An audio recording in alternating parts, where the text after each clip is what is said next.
Welcome to the Inspiration Station hosted by Joshua Lenox, the place to fill up your tank if you're in need of encouragement and motivation.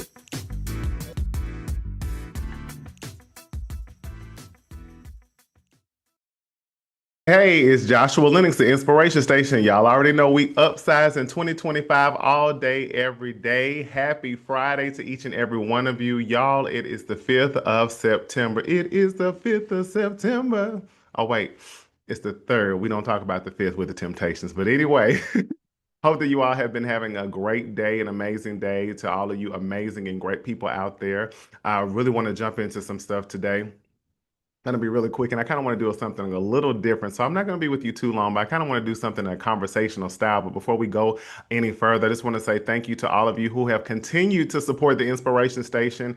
Who would have thought? This is not something that I really can say that I planned or something that I just knew was going to happen or something that also that I wanted to do or I was excited to do.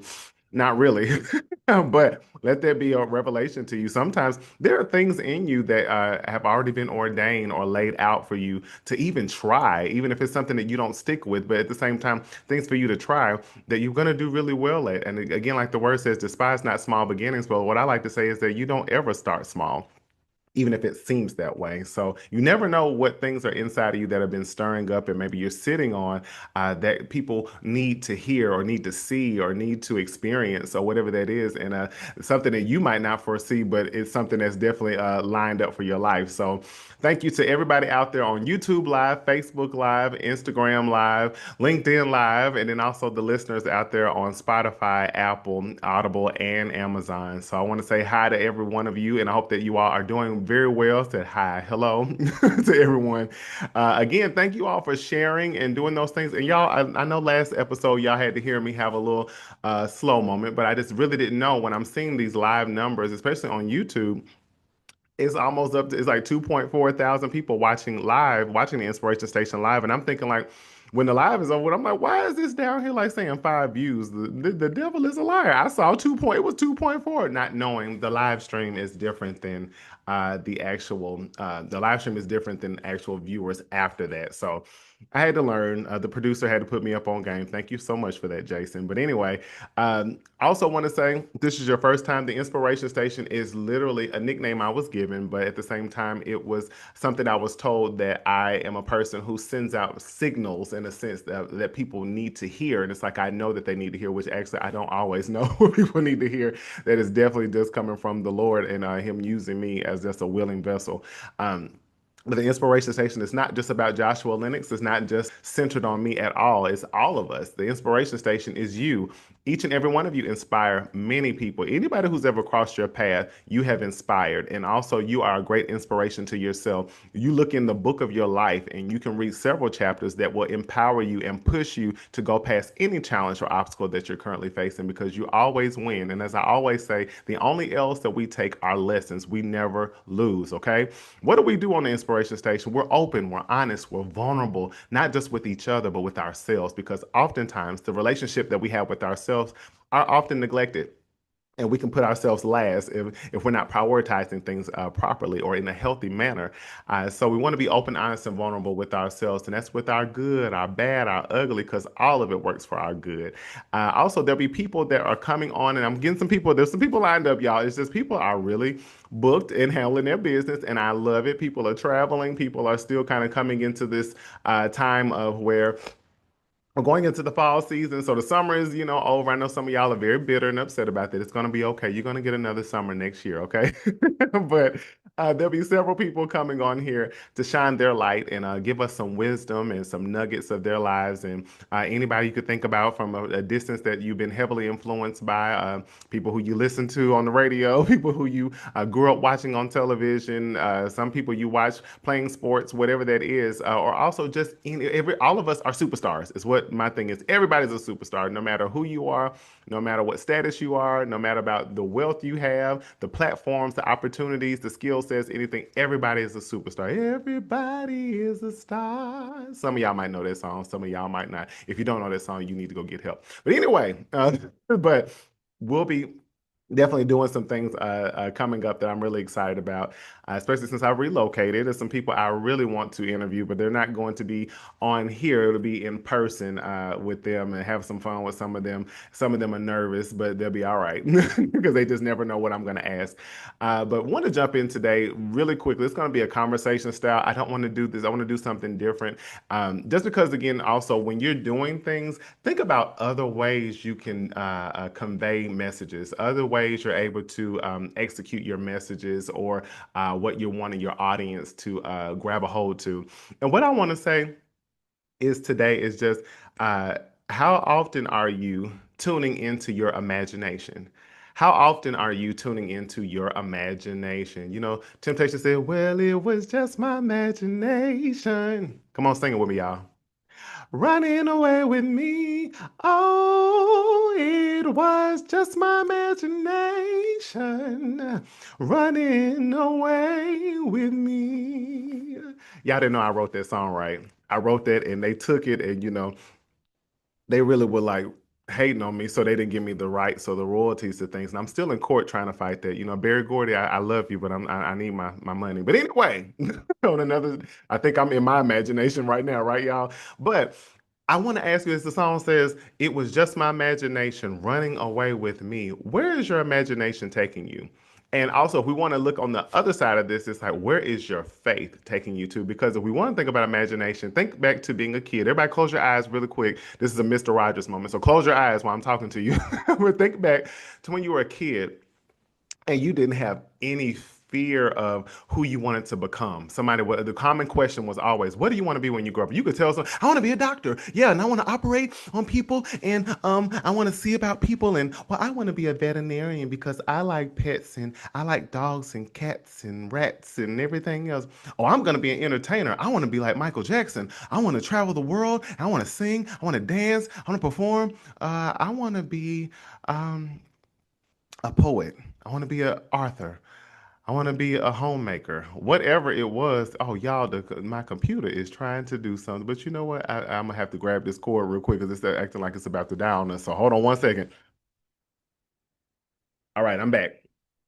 The screen started getting a little dark, y'all. I was like, wait a minute, what in the world? But anyway, thinking back to that childlike imagination of seeing yourself do major things. And I think like I've shared with you all, I'll share really quick. I remember as a child, I would literally in Pensacola, Florida, I would go in my great grandfather's backyard and I would get a shovel and I would put it in place and I would have the music out there blasting. I would act like I was dancing and performing in front of thousands and thousands or seas of people. And you couldn't tell me that I didn't see it. It's like in my mind, I could see all of these people, even though somebody else could come outside and say, who is he? He performing to the trees or something? I would see seas of people and you couldn't tell me that they weren't there. And I would move and sing like I was doing there, like I had a whole band behind me, like I had other dancers on the stage with me. And you couldn't tell me that that wasn't happening. I would talk to in between the songs, I would pause the record. And yeah, I said record, y'all, or the tapes. I would pause them and I would take a moment and talk to the audience for a minute and ask everybody how they're doing tonight and this, that, and the other. And I mean, my grandmother would sit out and she would tell y'all if she was sitting around here, she would sit out and be my audience sometimes. And I think she would really sit there. She believed in me. So it's like she would be looking at me like, this young man, this child really is out here acting like he's in a stadium somewhere. And I would. And you couldn't tell me any different. Then I would do skits. I would take some of my favorite movies and I would just act things out and I would play multiple characters and things of that nature. And it was like, again, you think about it as we talk about having like an imaginary friend or something like that. And it's like you're talking to somebody who's not there. And yeah, you might, go check in on somebody or have somebody check in on them or send them to some facility if that's still happening as an adult, maybe. But you have an imaginary friend and you couldn't tell that child or that young maybe even a teenager, that person was not there. same concept. When we think about things we wanting to see by faith, we speak those things that are not as though they were. So, like, where is your imagination been taking y'all lately? Where are you, is it taking you to the left or the right? Is it taking you to the positive or is it taking you to the negative? Maybe you had such dreams and visions to do things and you wrote them down or used to act them out. I know sometimes I would tell some of my clients, I'm like, if you're single and you're talking about you want to be married, okay, well, go ahead and start acting like what does that look like even in your private space? Maybe you start leaving some space on the side of the bed. Maybe you start cooking a little extra or starting to learn how to cook if you don't know how to cook. And let me say, don't sit up here and talk about I don't know how to cook. It's too many cookbooks out there, too many resources for you not to know how to cook. Now, if you don't want to cook, that's one thing. But if you say I can't cook, the devil is a thousand lies. Okay, okay. Anyway, okay, that's I'm back. I think some people can understand why that can be a little irritating to me because I love to cook. But on the flip side of this, y'all, what are some things that you have put on hold because you've forgotten to tap into that childlike side of you, the childlike side of you that wasn't thinking about spectators or people's comments about you or thinking about failing or anything? Because there was no way you could tell me as a kid. I wasn't thinking about nothing. I wasn't thinking about all the rehearsals and things like that. Because again, when I got older, I've had to do several rehearsals, and I'm not done yet. But I had to do several rehearsals to do things, whether I was dancing, singing, or acting. And listen, what I'm saying: dancing, singing, and acting. Those things as a child, I knew at 4 and 5 years old in the backyard, I knew those were, it was like things in me I could not run away from. So, like, what are those things in you that you've forgotten about that you just couldn't run away from? And it's still probably showing up, and you maybe are doing the Heisman on it. You just pushing it away. And it's like, get back to that kid in you, get back to that quiet space and thinking about seeing yourself in a certain way. Again, imagination. The root word in that is image. What kind of images or pictures are you putting in your mind? Putting in your mind about your present or even your future. Are you if you're talking about wanting to be a person who has you want to be a homeowner. You remember how as a kid sometimes you go, but that's my house, that's my house, that's my house.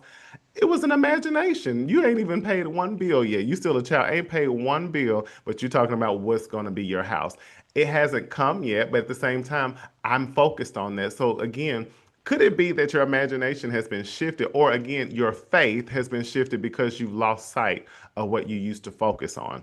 Have you let life get in the way? Is life living you now? Have you let stressors overwhelm you? Have you started speaking negatively about everything? Have you thought about it being too late?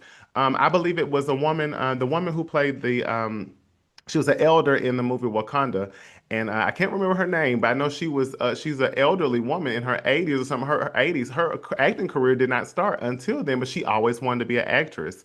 Some part of me wonders.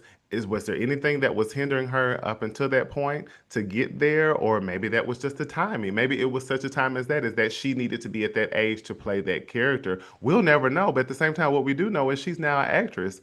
So whatever that dream she had in her, it did come to pass. But my thing that sometimes I think you end up comparing yourself, as I talked about last week, comparing yourself to other people, trying to run the same race, looking at other people's lanes, and it's like you are who you are, but you can't compare yourself to other people, especially if anything, let other people inspire you. As we talk about the inspiration station, let other people inspire you. When you see people living their dreams or they're doing things they've always wanted to do, and keep in mind, you have no idea the type of sacrifices and the things that they have had to endure to get there. But how does that push you? I don't know about y'all, but when I see people doing well, I always people would laugh and they be like, Josh, you just cheer for everybody with anything. You could have had a breadcrumb contest at your school or something, and you won. I was gonna be yelling and the loudest person out there. That's just how I've always been. I believe it's so important. What are you hating on somebody for? My mom used to have to talk to me all the time, Josh. Everybody's not gonna be happy for other people, and they're not gonna be happy for you. And I'm like, why? That doesn't make sense. Like, we should all be loving each other. We should all be supporting each other. We should all be cheering for each other. It didn't make sense to me. It does not make sense to me now. I just understand that that's just how things are. You're not gonna have, and at the same time, dogs do not park at park. Dogs don't bark at parked cars. So it's like you're doing something, and the people just have nothing positive to say. Probably a negative reflection on themselves, but what are those things that you know you're still gravitated to, you still have a joy in it. And maybe you were doing some of those, you're doing some of those things, but what are some things you put on the back burner that you forgot to have that childlike faith in of knowing that you're capable to do it? I always say that if God gave you the dream or the vision, mixed with the talents and abilities and gifts, He knows that you have the capacity to fulfill it no matter what it looks like, no matter how hard. And sometimes I think what as a stumbling block is people think about how hard it's going to be. And it's like, well, you might want to reframe that. Maybe again, is you thinking about working towards something that you've always wanted? If it doesn't have some level of resistance or challenge, I don't know if it's worth you going after. If it doesn't have any type of resistance or that's good. Any resistance or challenge, and the thing that you really want and you want to go after, I don't know if it's worth it because you won't ever appreciate it if it's just handed to you, if it just comes so easily. But you got to go back and I want each and every one of you to just do some soul searching, looking within yourself. Sit down, have some quiet time. Some of y'all have just gotten away with the busyness of life, and you could be busy doing nothing, busy going in a circle. You could be like a hamster, just staying in the same place and just spinning around. But you can't be upset because certain passions of yours you feel like they're just dead or they're over. They're only over if you say that they're over. Go back to even using my story as a kid. And again, I'm 40 years old, but at the same time, I still have so much to do. And there have been a lot of things. I remember letting someone know since I moved back to Atlanta, someone very special to me. I let them know that I went back to God led me back to the house that I stayed in, my mother and I, when I was 9 and 10, 9, 10, and 11, from 94 to 96, y'all.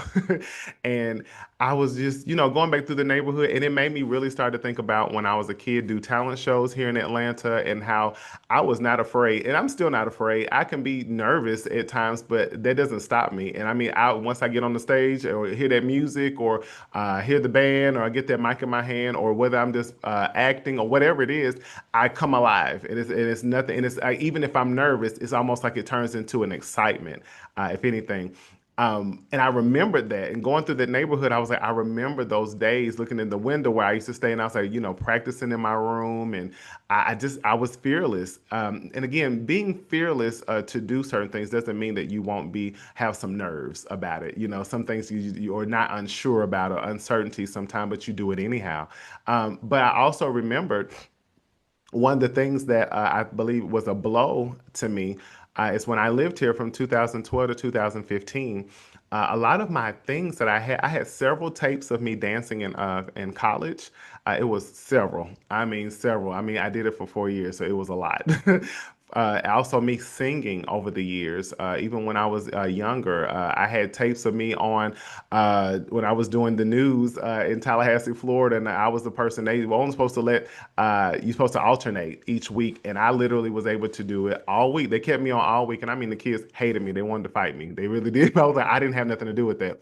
And also, news articles of me being interviewed, some work that I did even in middle school, poems and things that I did and won, and contests I did. It was just every certificate I ever got, every award I ever got, and again recognition, from around the world and things like that. When I was dancing in college and being interviewed and things, all of that was stolen.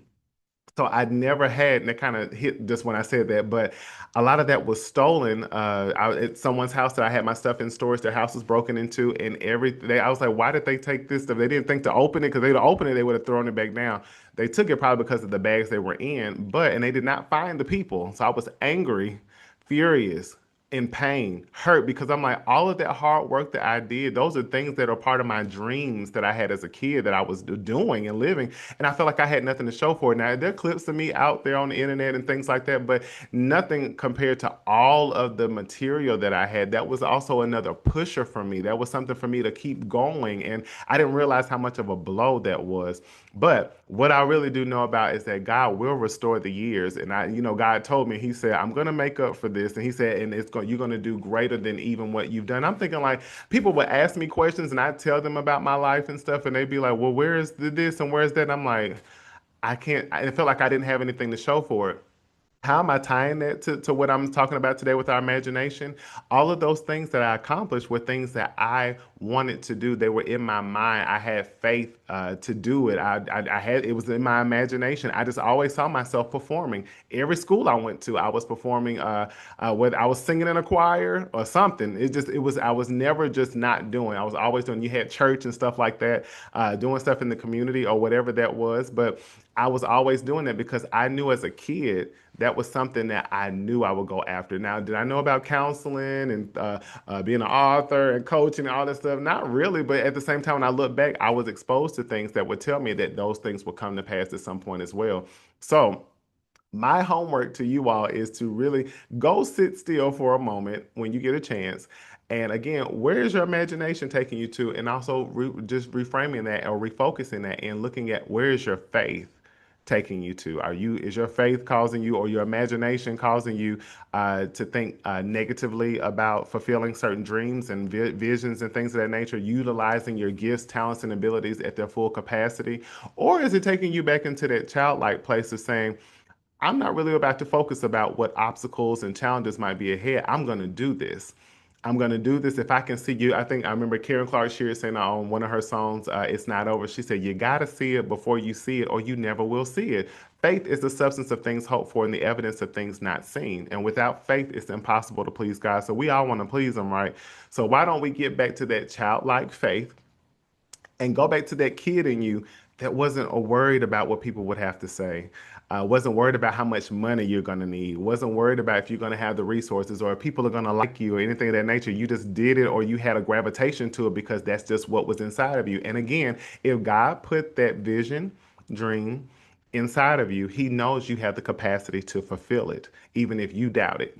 He knows that you can carry it. And the thing is, I don't want you to have all of these things and stuff written down and you're not moving on it. And then it's almost like you see somebody else doing it at some point. You're like, I had that idea and dream. Well, you didn't move on it. You're gonna have to watch this play out. So we don't want anything wasted, right? Nothing is wasted in our lives. So we don't want to waste anything that God has implanted in us to execute on earth while we're still here, right? Because so many people are going to be counting on you to continue to show up. And again, I'm speaking to myself as well. Certain things that I still I want to, I'm going to do that I've got to get a move on some things. We do understand God's timing and things of that nature. At the same time, you can always be doing something, going working towards it. And if He needs you to sit still for a minute, He'll let you know. However, there's always something to work on when we're pursuing pursuing calling, pursuing purpose, and pursuing, just our lives, our everyday lives. So I just encourage each of you, tap into that childlike faith again. Get into that imagination. Listen to I was going to say the Clark sisters. Well, yeah, them too. That you're looking for a miracle and you expect the impossible. But again, we know that what might seem impossible to you or other people, that God will make it possible. So it's never too late. You're not limited in anything. God will give you everything that you need because He's already put it inside of you. It's just for you to work it. Okay. So I love y'all. Please have an amazing rest of this Friday. Y'all, like I said again, tap into that childlike faith. Again, it's not you're not being childish by going back to those places of actually dreaming and actually believing it and actually seeing it, picturing it, having actual natural dreams about it, seeing it, writing it down, having those vision boards and stuff. It's time for the vision board to come off the paper, come off the poster and become reality. So please share this with any and everybody. Continue to subscribe, continue to like. I really thank God for each and every one of you all for continuing to rock it out here. We're just going up, up, up, higher and higher, onward and upward, further and further, each and every day. And that's how your life is going to be. And welcome to September, y'all, the ninth month. So, what are y'all birthing while we sitting up here talking about imagination? What are you birthing? What are you busy birthing? And remember, too, when you give birth to anything, it doesn't fully belong to you. And also, you have people, midwives and nurses and things that'll be around to assist you, uh, and a village around you to help you cultivate this whatever you're birthing. So Have an amazing rest of this Friday. Be safe, please, you guys, on this evening or a morning, afternoon, wherever you're watching from. But love y'all. Spread love now more than ever because we definitely need the unity more than ever. Talk to y'all later. See you next Friday at what time? 7 p.m. Eastern Standard Time. I got to get used to saying that. And 6 p.m. Central Standard Time. So I will see y'all then. Have a good one. Bye. Thanks for watching the Inspiration Station with Joshua Lenox. Don't forget to like, comment, and subscribe. See you next time.